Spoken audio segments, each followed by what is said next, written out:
a long time, it has been widely accepted in clinical practice that insertion torque depends largely on cortical bone and that underdrilling is required in low bone density conditions. Let's see how this concept was formed.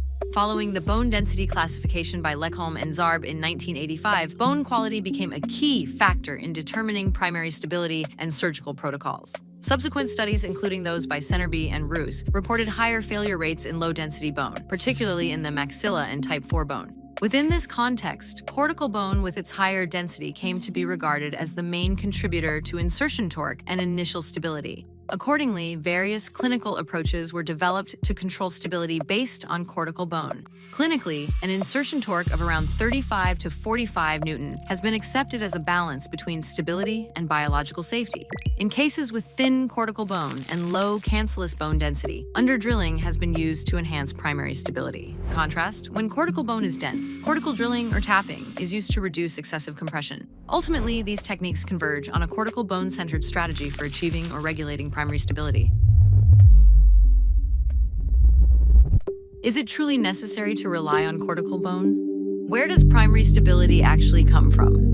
Brunsky described implant stability as a biomechanical phenomenon across the entire implant-bone interface. Freiberg et al. Showed that bone quality is closely related to stability and early failure, highlighting the role of trabecular bone density. Centerby and Meredith emphasized that primary stability results from bone density, implant design, and surgical technique, not cortical thickness alone. Taken together, primary stability is not limited to cortical bone, but is established throughout the entire bone structure, including cancellous bone. Cortical bone, even when thin, has high strength but low yield strain and a brittle failure pattern. Excessive compression can reduce blood flow and lead to compressive necrosis and crestal bone loss. So why has underdrilling been recommended in low-density bone? Rather than a biological principle, it is a surgical adaptation to limitations in implant design. In other words, primary stability has relied on bone compression. From this perspective, underdrilling is not a principle, but a consequence of design limitations. Therefore, the approach to achieving primary stability should be reconsidered. Cancellous bone has a several-fold higher yield strain than cortical bone and exhibits more compressible, deformation-tolerant behavior. It also has a richer blood supply, allowing for faster bone regeneration. Therefore, instead of relying on cortical compression, it is more rational to improve implant design to achieve broader engagement, including cancellous bone. Deepened knife thread design maintains the implant core diameter while increasing thread depth even in low-density bone.